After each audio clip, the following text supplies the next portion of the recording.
మరి దేవుని పదాజ్ఞలలో మరి ఒక ఆజ్ఞలో రాయబడి ఉంది. ఏమనంటే, ఇదిగో ఎవరైతే దేవునిని ప్రేమించుచున్నారో ఏం చేస్తున్నారంట?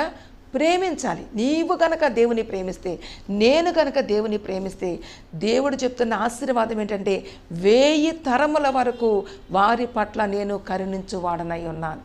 దేవునికి స్తోత్రం. మన దేవుడు ఎంత కనికరం కలిగిన దేవుడు అంటే, నీ ఒక్కడివి, నేను ఒక్కదాన్ని. మరి మనం ప్రార్థన చేస్తే, ఎవరి కొరకు? మన బిడ్డల కొరకు ప్రార్థన చేస్తే, మనము దేవుని అధికంగా ప్రేమిస్తే దేవుడు ఏం చేస్తున్నాడంట?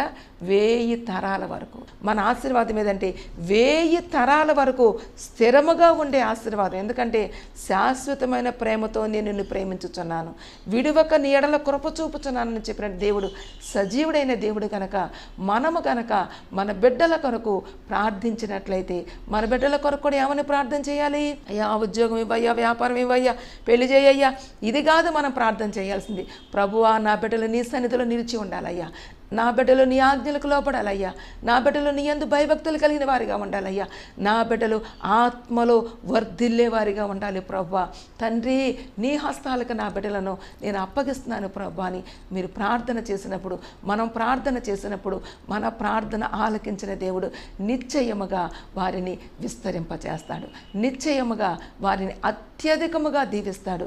నిత్యముగా దేవాది దేవుడు చెప్తున్న మాట అంటే, వారిని గొప్ప జనముగా చేస్తానని చెప్పి దేవుని వాక్యం తెలియజేయబడుతుంది.